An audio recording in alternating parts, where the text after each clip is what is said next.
Retro anime. How did we find it? How does it hold up? Unpacking the ins and outs of being an old school nerd and proving that 80s kids can't remember a damn thing right. These are the mindless midlife musings of the anime nerd.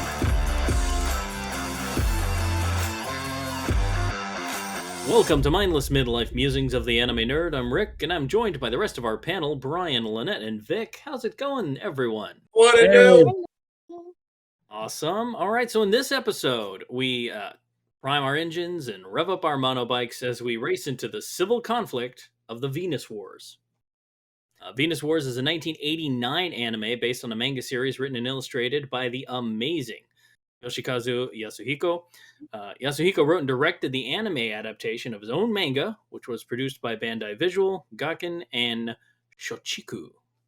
Now, the anime received two dubbed releases. The first was Central Park Media in October of 1993, and an all-new dub was released in 2021 by Sentai Filmworks, aka Bandai.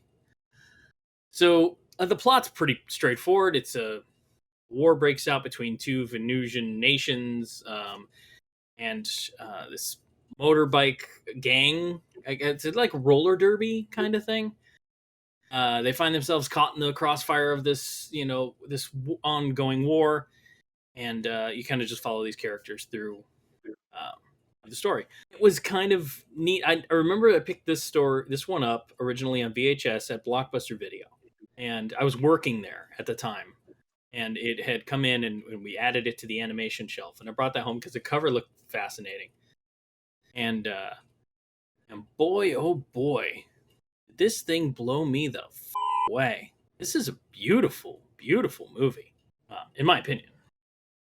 Ridiculously gorgeous. Animation quality through the roof. Now, I know it's a feature, so it's kind of hard to compare it to other things out there, but considering it was, I think, 89 when I just read it. 89. Yeah. It was 1989, and this is animation quality wise, this is really, really damn good. Yeah, it was super clean. Yeah, I was extremely impressed. Especially for that time frame where only big budget movies got that kind of treatment.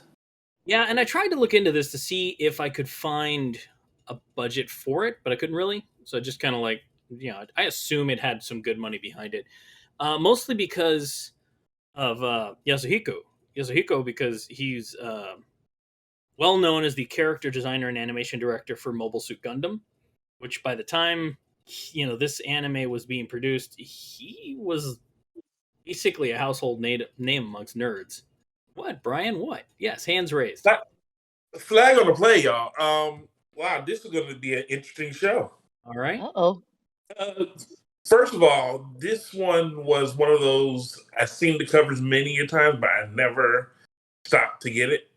Yeah. I also saw it in Blockbuster and saw all the time, and I thought that the cover blew me away.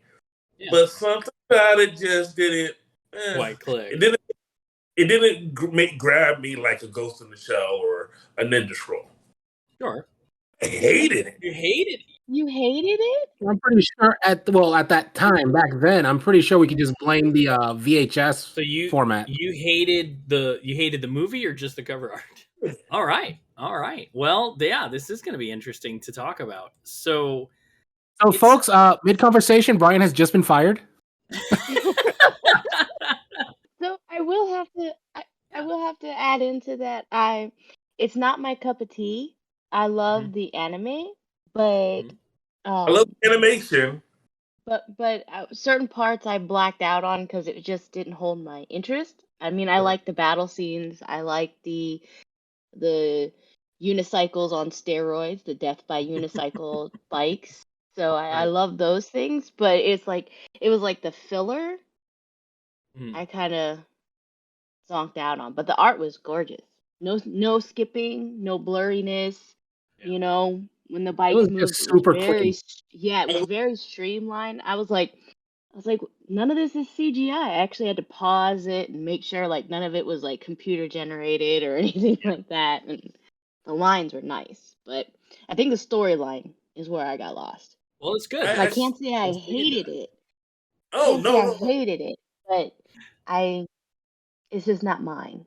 I guess is the best. No. I'll give you animation. Yeah. And that's it. And that's it.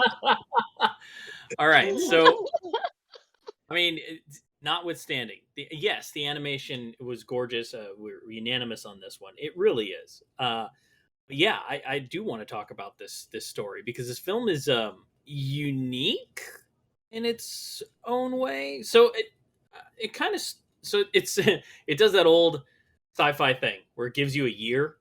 Now we're way past that year, and you go, "Whew, so much for that one." Um, so in 2003, an ice planet or asteroid, depending on the version you watched, collides with Venus, and I missed that news story. I don't know. I guess Fox wasn't covering it, and At all. yeah. So now we're talking about not that. So now in 2018, apparently we started terraforming it, and we sent the first batch of colonizers there. So I hope that's going well for them. I don't know. We'll see. And obviously, we sent all the jerks because that's who's in charge over there. So now the story does take place in 2089. So you get a little bit of a time jump there. They've been on the planet for 70 some odd years, and so one of the things what the for? Right. What for? What the for? Come on, y'all gotta be. Look, just go ahead and say this. Nothing in this film matches. Go ahead. Elaborate. Nothing. First of all, I'm pretty sure I actually did one of your.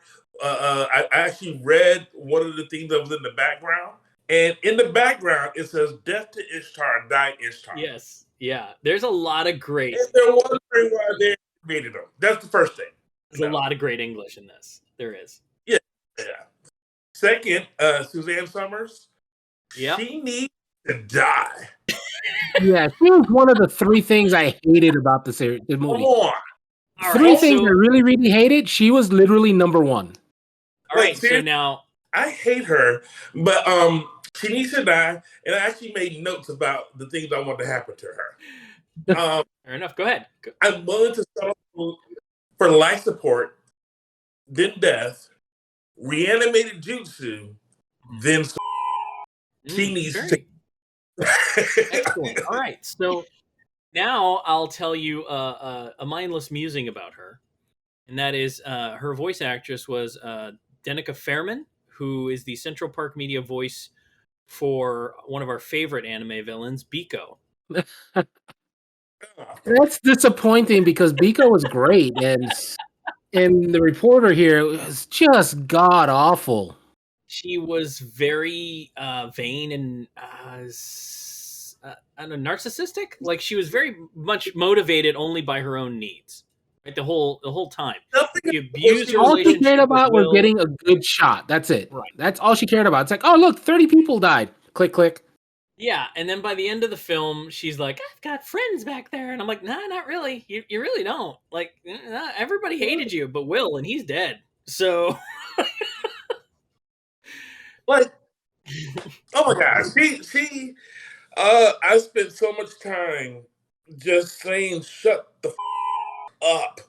Like even was she worse than Pie? Ah, now there's a good question for you. Yeah, you hated her worse than Pie. Wow. The only thing I don't hate worse than her is the women.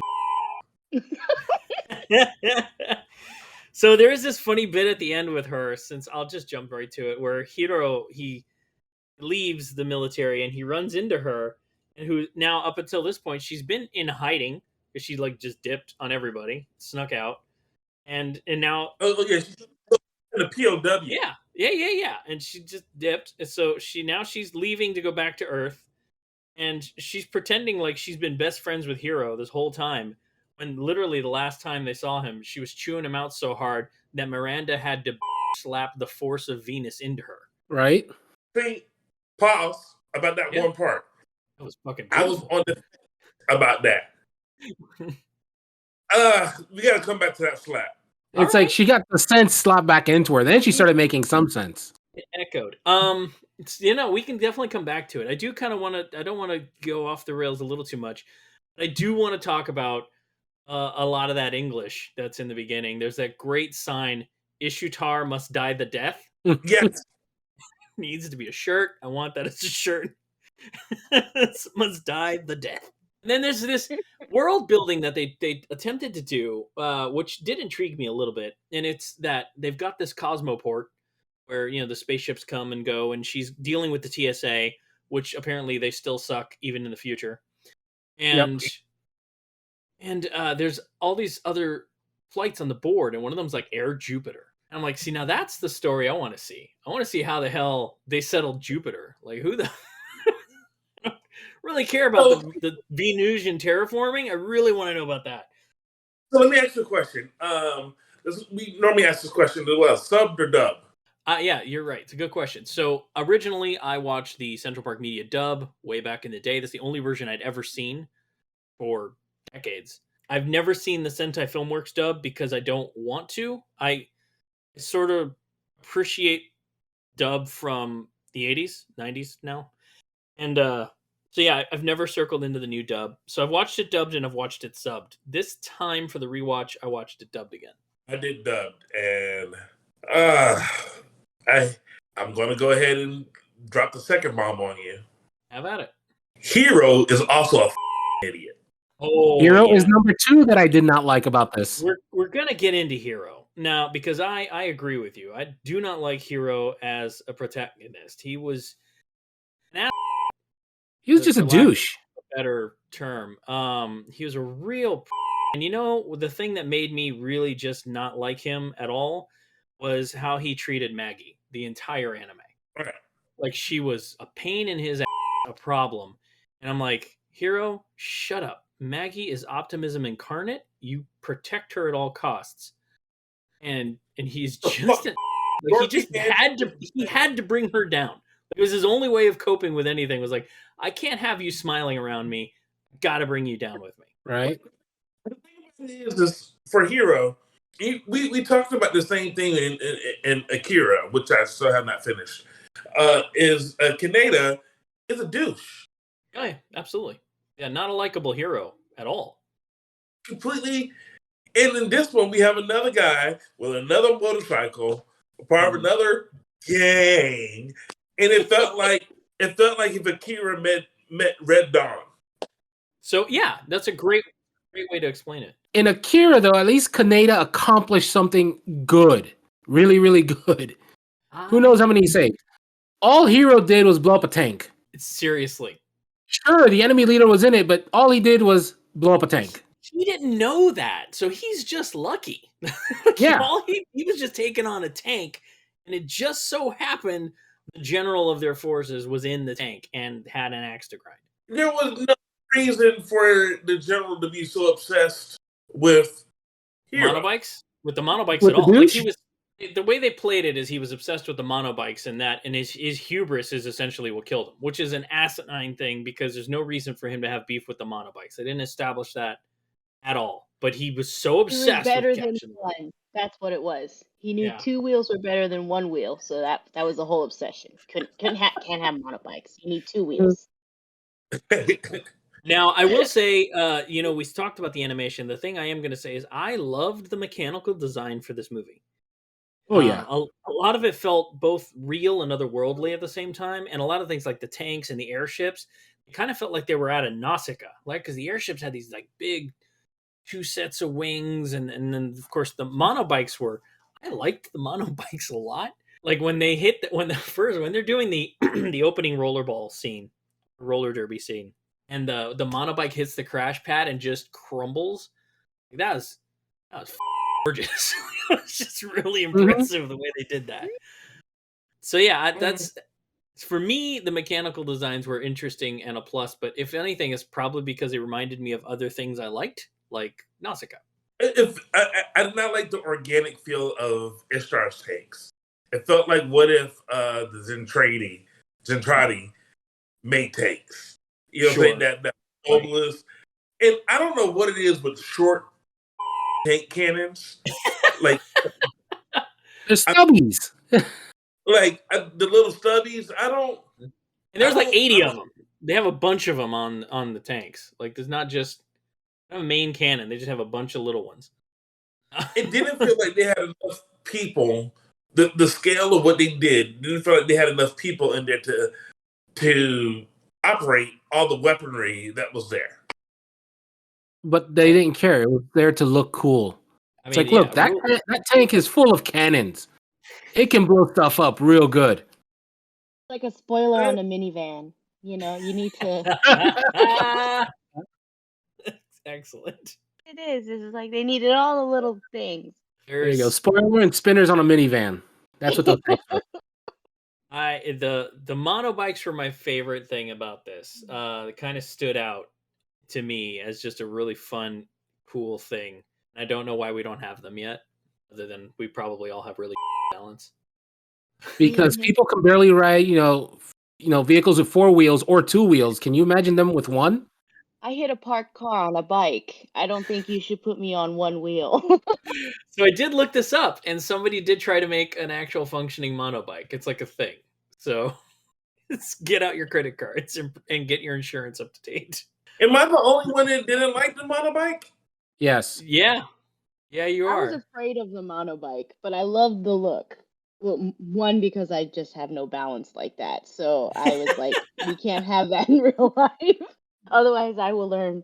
The physics of the monobike was what threw me off. The first part, the battle bikes, right? They look front wheel drive, right? And then the other ones look rear wheel drive. Yeah, the military ones. I'm confused by your designation since they only had 1 wheel. But I know what you meant. Where the battle bikes, the tires look more like the tire looked like it was more centered, where the battle ones they were like further to the back. Right. So the roller derby bikes, like the engine mount is behind the wheel, so it's sort of like a forward wheel. And then on the military ones, like you could tell all the engine and mechanics were up in the front in this giant nose cone they had. So the wheel's kind of behind it. Is that kind of where you're going with it? No, I'm saying that the battle bikes they leaned forward. Yeah. And the other bikes they had to go backward. Right. So it was a tilt of it that went from. For me, it felt like flaccid versus erect. Well, the military ones were definitely. I mean, they were trying at something there. I mean, did you see the cannons on the military ones? I'm just saying. I know, right? Pow! Strong like bull. I like it either way. So there really were not a lot of great characters in this story. Name one person you wanted to actually see live at the end. I liked Maggie. I thought she was just kind-hearted, and she was trying. Fair enough. Trying her best. You got Maggie. The Siamese cat. And and she's got her Maggie, adorable. I was kind of okay with Miranda. You got little Andrew and Miranda. Miranda is a battle queen, and she must be protected at all costs. All right, Miranda is. I was on the fence about Miranda, and now we get back to the slap. So Suzanne is coming after Hero, who have already got the idiot. Yeah. No, Suzanne Summers. She's calling him a chicken. She's saying that Will's out there doing stuff, and what are you doing? And Miranda just lays into her with and slaps the shit out of her. Beautiful hand slap. That was like Will Smith smacking Chris Rock. I'm just saying. That's the animation they did in that damn film. And that was her. Keep my friend out your mouth.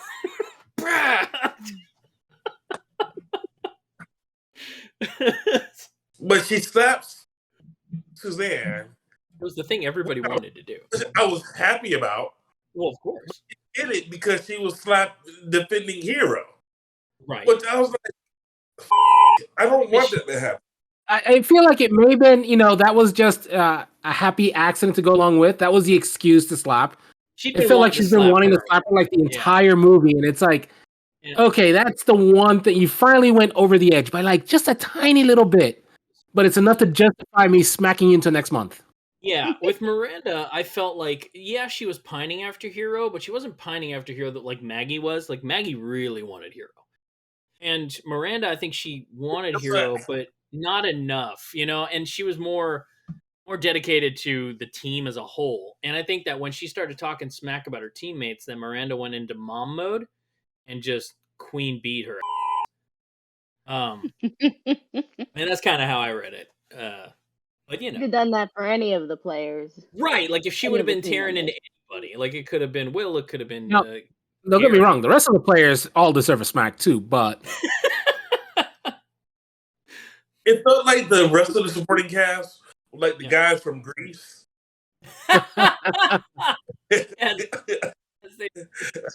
really did. Brian, tell me more. Right. It felt like it was the guy from Grease Lightning you're talking about. Oh, God damn it, Brian. Yeah, that's exactly what it was like. They were absolutely like that. So I actually had the equation what I thought this was like. Uh-oh. I wrote down the physics equation of what this is like. It's part Don, part 1A secret police, 1A's daddy issue, a smidget, a receding hairline, Grease, Akira, and a punch when a hero was responsible for Old Man Nose Stash's death. Yeah. When Hero's hubris got Gary killed, they were so. I liked that bit in the second act, right, where they all just decide to go full Red Dawn and take on this tank with their battle bikes and the equipment they found in Gary's cellar. Mm-hmm. It was stupid, but that's kind of what I liked about it. It was like, you guys know you're gonna get your whipped, right? But that's sort of youth, right? Like that's the idiocy that we have as youth, to think that we're immortal, and they did, and they thought they could do this. They clearly could not, and it took extreme measures. Clearly did not. Clearly did not. The stupidity of youth. Like seriously, it's very much on point or on par with a teenager finds a gun and thinks they're a superhero. They think they're the Punisher or whatever, and they're gonna go out there and be a hero, and they all got their ass kicked hard. I liked that for its truth to character. Like that's how they all were. All these kids were these punk roller derby kids, and they thought, yeah, we're gonna do this because we're protecting our own and all this shit. They hopped out there and they got their ass kicked. And I don't know, I like that. The problem is that it was not a soft target. It had no value. It was a tank that she saw, Miranda. Yeah. It was a big tank on their racetrack. That's it. And Miranda was like, this is my house. That's all this was. And the thing about it is that Gary, that's his name. Yeah, Gary. Yeah, the mechanic. So it wasn't Old Man Nose and Stash. I feel like that was probably his name in the Japanese version, but when they brought it over here, it was on his hat. They just went with Gary. Gary shows them clear cut. This is what you're dealing with. Yeah. And pretty eye-opening moment. He's like, look at this. I'm like, oh shit. And it works. It works until the hero steps in and he says, so you lost your leg and your spirit? Right. Well, guess what? I'd rather I'd rather lose both of my legs. What sense does that make? Gary should have pulled off his prosthetic leg and beat Hero with it. Beat Hero to within an inch of his life. Like, you listen to me, you little you're not going to go out there. I would have taken his legs. If he says he'd rather lose both his legs, I'd have said, all right. Yeah. 1 second. Look, you could have saved that whole scene. Hey, let me see that gun. It works double kneecap, and then everybody else survives. So they don't really. Now the question is, why didn't they just use Suzanne as bait and then forget about her? So they don't really talk about these kids' ages, right? And you can kind of tell based on their behavior that some of them are older than others. Miranda's a little older, and the annoying one. I can't remember the character's name. Yeah, it's like mid to late teens to mid to late 20s. Right. So some of them are in their 20s, some of them are in their teens, and at no point is a parent scene except for Maggie's dad. So that's kind of a thing. I was like, nobody's dad, nobody's mom, like nobody called. And then there's this interesting bit. Now in the English version, I appreciate the localization of this one. It's not a faithful translation. But it generally takes the script and just kind of like adds to it to meet the syllable beats and whatnot. But there's a couple instances where they change a little bit of dialogue, and it's not like Appleseed where the dub is just completely altering the subject of the dialogue. But it's this bit where Hiro he's getting in the car with Maggie, and there's stuff in the groceries in, and she's like, he says this is Rob's car. She's like, it's Rob's car? Well, your folks are rich. You should have them buy you a car. That didn't make it to the English dub. In the English dub, she doesn't bring up the fact that his folks were rich. And I thought that was kind of interesting because it paints a different picture of me for Hiro, right? Because the English dub tries to paint Hiro as this like roughneck biker gang kid. And the reality is he comes from money. So he's just as entitled elite as Maggie is, which is probably why Maggie gravitates towards him more than any of the other characters in the gang. And it comes up again later when he's at her apartment, and there's a photo of the plantation, and he's talking about it. And in the English dub, he just says, "This is the plantation I grew up on." But in the original dialogue, he says, "This is my parents' plantation." Mm-hmm. So less of a worker class farm boy and more of like plantation owner, like one percenter kind of thing. And it sort of made me understand Hiro a little bit more. Like, why would he think he's such hot shit? But I don't know. That was kind of my take on that. So here's the problem with Hiro.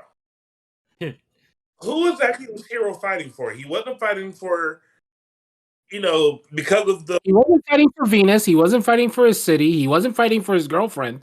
Who was he fighting for?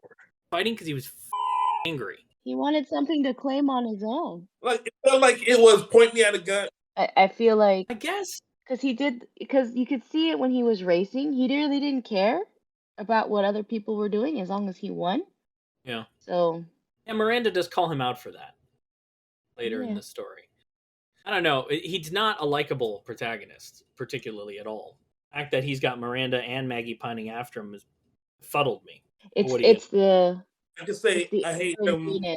That's what it is. They terraformed it wrong, and I think they terraformed with dirty water. I think he's a worse protagonist than Homeboy from Regular Lotus Wars. Oh no, without a doubt, he is absolutely. He's way worse. So there's this. He may be the worst protagonist. No, Burn Up W. They tell certain take on that. Nah, Burn Up W. So it's in the third act. They end up being drafted, I guess is the best way to use it.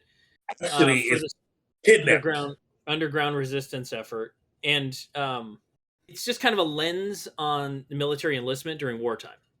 To me, that's a note I wrote down, because what I found out was like it's a little bit clearer when you understand Yasuhiko's position on things like the Vietnam War and how conscription kind of happened without say, so people were like kind of pulled into these wars, and it felt a lot like that. I was really surprised that more of the characters didn't stay on, because Miranda, she had a hair up her ass about Ishtar, and she didn't stay. Like, she left with everybody else, which is kind of a interesting thing.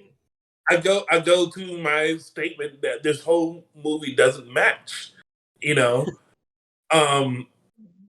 There's so much that they're one way about this one thing, and then they're completely opposite on this one.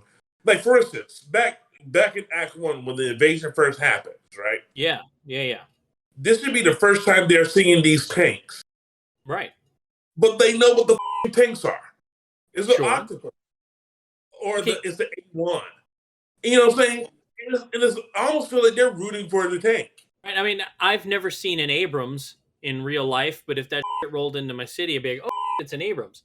You know what I mean?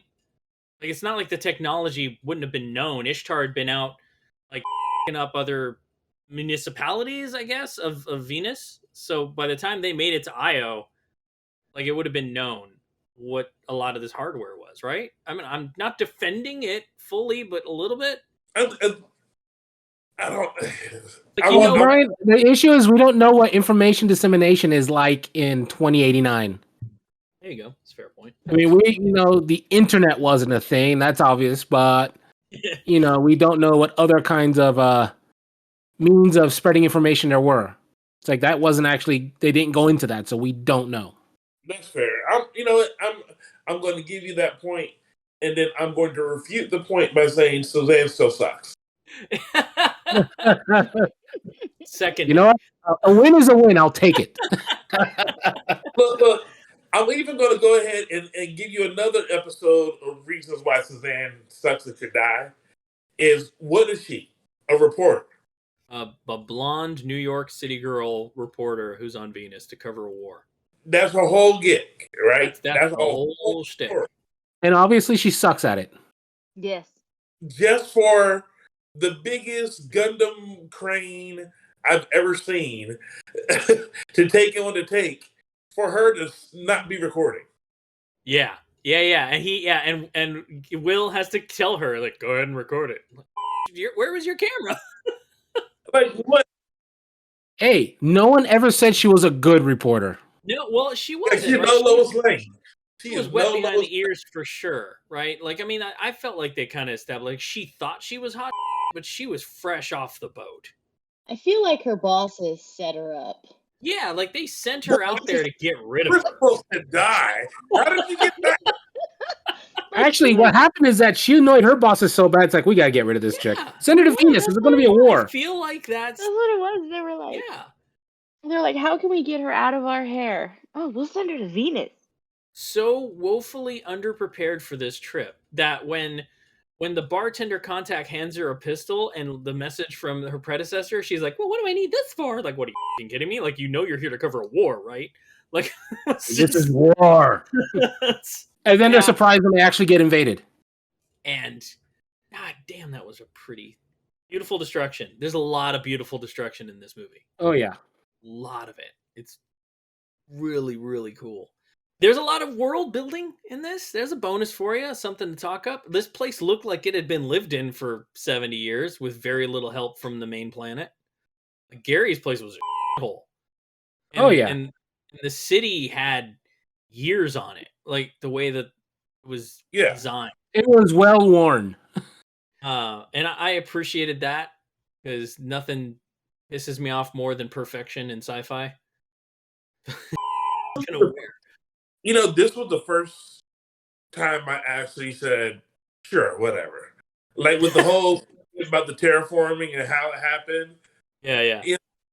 Look, whether or not that's something that can happen, the fact that they actually put that in the first thing of why these guys are able to terraform, you know what? You tried.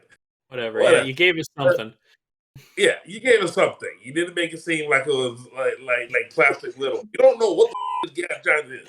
Yeah, they just overly assumed that we'd have the tech, that early. Yeah.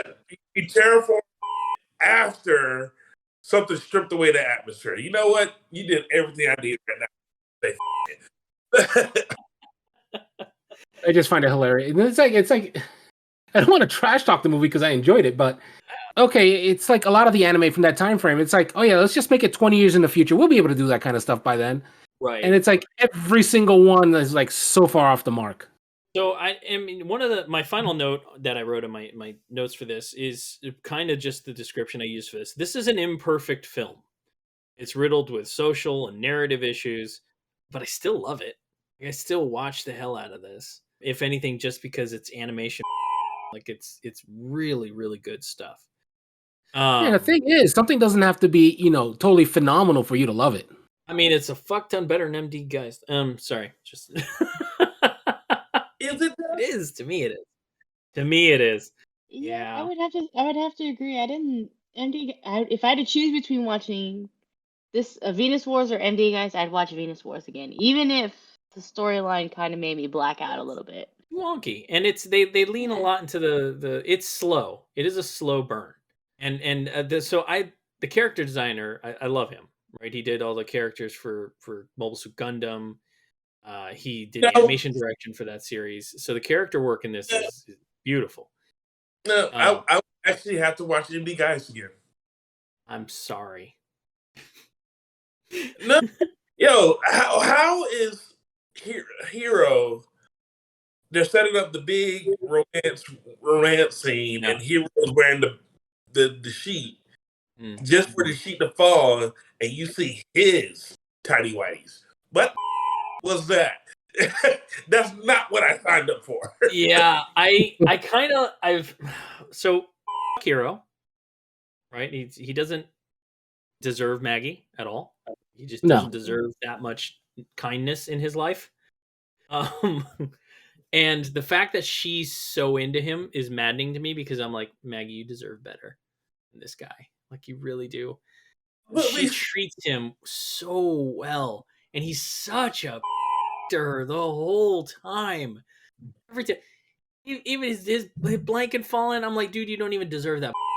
Like, you just don't. You just don't deserve this. And yeah, her father is like part of the military industrial complex, the politicians or whatever it was that was going on, and he's so mad at her about this that he's at her. Like, she has any control over this. It's so emotionally abusive. It sent me. I was very upset with that. That's probably my biggest negative about this whole movie, is the way they mistreated that character. And then at the end, you don't get to come running back to Maggie. You don't blow up one tank and then go back to the girl. Treat it like garbage. He's gonna go back. He's gonna convince her that her cat like represents hopeless attempts at totalitarians or some, and then she's gonna end up drinking herself into a stupor and walking into traffic. Like, that's like his mode. You don't get the Balian Kingdom of Heaven treatment. You're no William Wallace. You're not going to get your killed. No, you got lucky and you got one tank. Off. You don't that tank infrastructure. Not a single bullet you did made a difference. Yeah, we gotta say that launch pad fell apart quite easily. Look, infrastructure in a tank thinking that it can battle on a crescent moon. You did not. So the general character, General Donner. General Donner. He is legit a member of the Zabi family. Like, I wrote it down. I was like, this guy looks like Giran Zabi with long hair. Like, he looks right out of Mobile Suit Gundam. Oh, for sure. And the is trying to get all philosophical with Susan when she shows up. It's like, soldiers don't kill people, generals don't kill people either. War is the real killer. It's like, Susan, you're reasoning with the wrong person, man. She's not. Right? She's not. Just because you are speaking to a wall. Just because Suzanne was the one who's going to be the assassination plot, I found myself rooting for Ishtar. Having her have the bullet bounce off him like nothing and like smack her right in the forehead. Susan is such an idiot that she didn't take 10 minutes to learn how to operate the gun before deciding to try and assassinate a military general. Or, turn off the safety. She did click. Oh, that didn't work. Let me click again. Like, that's not. No, like, it didn't work the first time. There's something wrong. Like, you should know.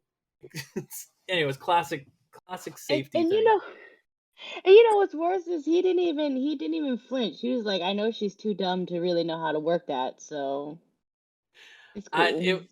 He saw the safety. Right. He just halfway across the room, it's like, oh yeah, that safety's on.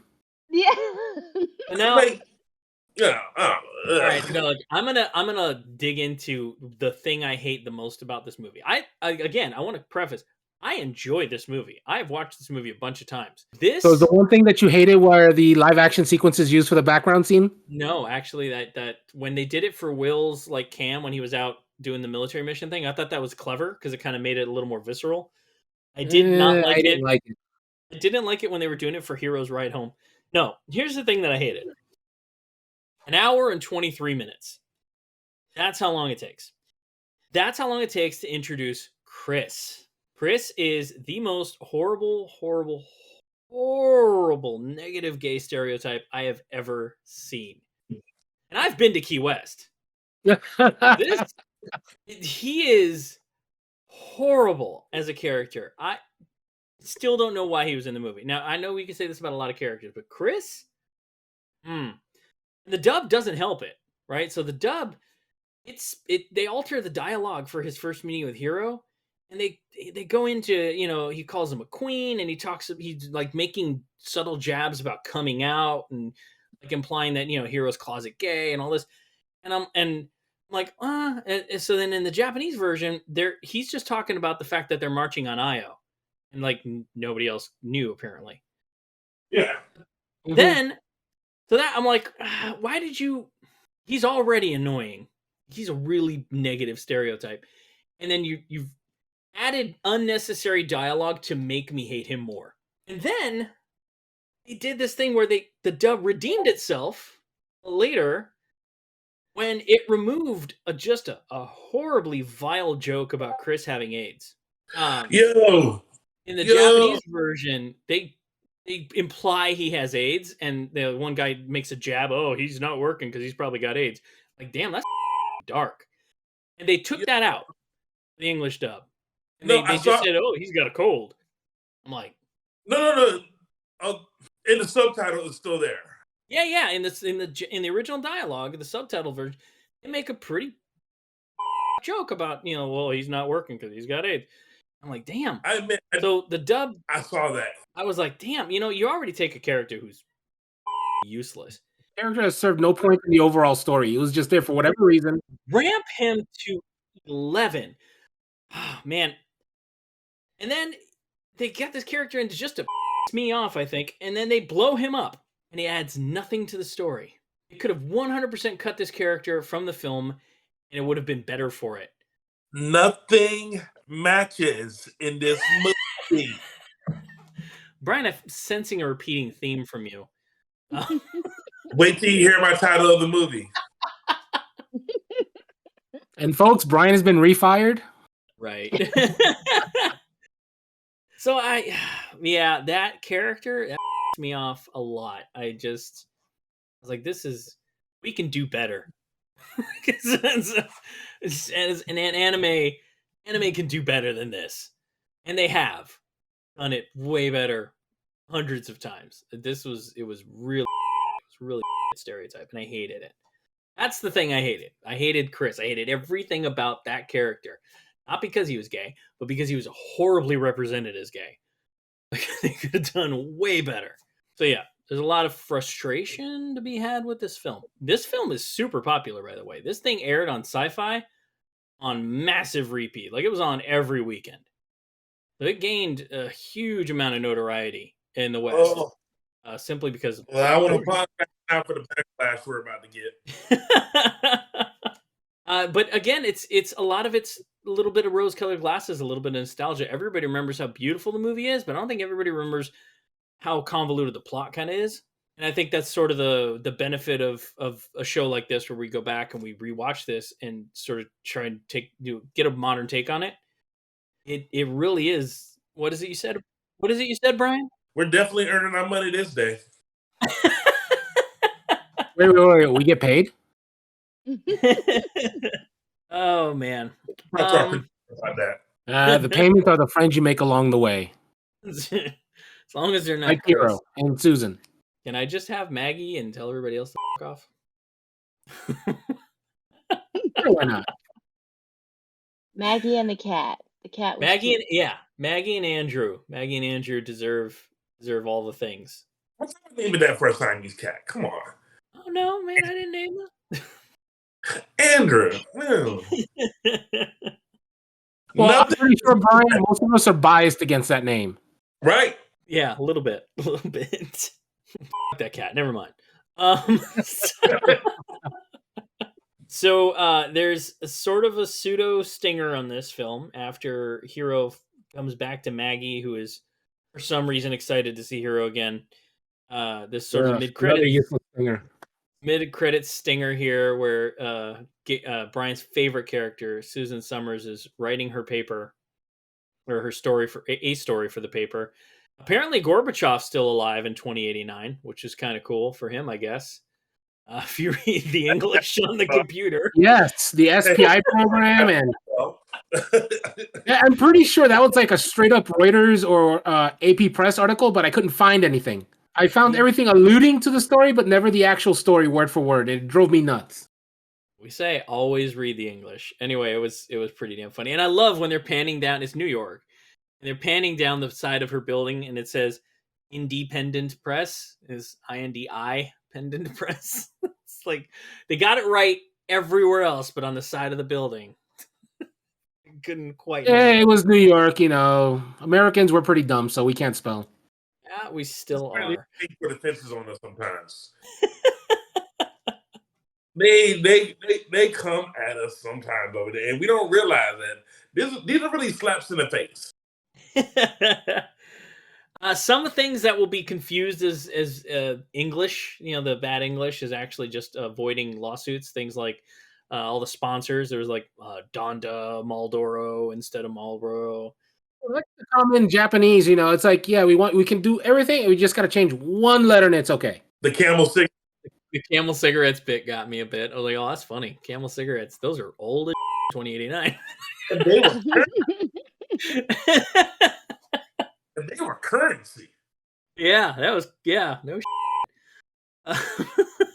See, they didn't send money to Venus, but it's like a giant prison. Everyone used cigarettes to pay for things. That's what I wanted to say. Is it like a prison planet or something? It's New Australia. I was just gonna say that, Vic. I was just gonna say that it's like Australia. They're like, let's send whoever's willing to go and whoever isn't willing to go, and we'll just send them there. They come to find out they flourish somehow. Right, and it's I don't know how the manga goes, but this was written and directed by the same dude who did the manga, so you gotta imagine it's got his stamp on it of approval, right? It's his story, but they really could have spent a lot more time with how they did it rather than this war. But it's called Venus Wars, so I guess I should shut up about that. Let's go ahead and wrap it up. What do you say? Ryan's been dying for it. Let's start with you, buddy. Talk to me about Venus Wars. Well, I think I've established throughout this entire show that I love this show. I think that it is by far one of the best animes that we've ever seen. I hope nothing for the best, and I really think that Suzanne probably should have gotten a Pulitzer Prize. Oh, what? Oh, what? You're saying that my closing does not match what I said this entire show? Exactly. I hate this. The name of this needs to be Mismatched Bullets. Nothing of this made sense. Nothing of it. It is wishy-washy. You guys have no idea what they're doing. We're going to save this planet, and we're going to save our state, whatever, by kidnapping kids. F you. Nothing of this match. It is like seeing the worst pair of underwear on the hottest model. So this is granny panties on a playmate. That's what I'm getting. No, I'm not talking about granny panties. I am talking about, let's go with tiny whities. Oh, guess what? They had those there. Tiny whities that have the stain of Taco Bell. Permeated because somebody wiped from the back to the front. Damn, babe. I can tell you, man. From the back to the front, and then gave themselves a camel toe with tiny white. It put those draws on insert supermodel, and then said, "I just want you to know we respect your work." Everyone on the internet, please direct all your rage towards Brian, not towards the rest of us, please. Brian, thank you for your candid honesty. You've painted a very clear picture It's clear, right? It was a little vivid. Yeah. It's very, very vivid. And on that note, I'm going to move on to Vic. Hey, Vic, how do you feel about Venus Wars after all these years? Okay, I enjoyed it. There were only 3 things that we've discussed through the past 40 or so minutes that I didn't like. I did not like Susan at all. She was garbage. I was not a fan of Hero at all. He was trash. Definitely does not deserve Maggie. And I hated the live action backdrops that they used because they were all so blued out, compared to everything else that was done. It was just, to me, it was off putting, especially since the rest of the animation was so clean on those sequences. And it's like, the animation was so clean and they just, to me, it felt like they just cheaped out on the background. I know what they were going for, but for me, it didn't work. Are you trying to say that the background did not match the anime? Huh. What's another word for that? Ryan, shut up. You had your turn. Taco Bell underwear. I could have sworn we've covered in great detail. There's a word for the exact phenomenon. And 2 things don't correspond. It's not even an SAT word. It's mismatch. But beyond those 3 things, I enjoyed it. And considering it's been almost 30 years, I think, since I last watched it. Holy crap, I'm old. It was a nice refresher for me. But granted, I just aged myself, and now I'm going to cry myself to sleep for the next month. It'll be all right. So there is a lot of rose-colored glasses to this. I think that nostalgia gave it more legs than it probably deserves. But I don't know. I didn't remember a whole lot, if anything, about the movie. So going in, it was like you were like, I know I watched it, and that's about the extent of it. Like monobikes, it's on Venus, and there's that's a war. So, all right, like, so I remember the cover. Lynette, I'm guessing this was your first time with Venus Wars. Yes, very first time with Venus Wars. All right. And like I said, I enjoyed the art. I enjoyed the animation. Not really drawn into the plot or the story. The action was pretty good. The monobikes are scary. But overall, I would say I enjoyed it. I probably would not have watched it if not for this podcast, but it was a good experience. So it's a collective shrug is basically what we're getting here. So I conflicted about this anime because again I had a lot of nostalgia going to it. I watched it a lot. I worked at the video store when it came out. I was able to rent it a lot and watch it a lot, and there weren't exactly a lot of options back when that happened. I love the way this movie looks. Over and over again, I can pause it on any frame, and I would buy that cell because it's gorgeous. The character design work in this is excellent. I like the mecha design a lot, the mechanical designs. Brian and I don't see eye to eye 100% on that. I do agree there's too many guns on those tanks, but that notwithstanding, everything about this artistically, I really appreciate it. Everything about this narratively, far less so. None of these characters were particularly believable. None of these characters were particularly well motivated, except for Maggie. I will die on that hill, and she deserves all the best. So, yeah, that's kind of the stance on it. I don't know. I do feel like it's worth revisiting, if only for it's sort of seeing the state of anime in the late 80s and early 90s. How you were getting some really quality work, but maybe not such quality writing. I mean, we've covered a lot of anime now, some over 30 bits now, and pretty consistently, one of the things that suffers the most, in my opinion, with a lot of these is the storylines, the narrative. Visually, over and over again, anime blows me away. But when it comes to being able to talk highly of storylines, that gets harder. That's a far more challenging thing to talk up with a lot of these. Like, think about other movies we watched: Fist of the North Star, MD Geist. A lot of these stories, you're just going, "What the what?"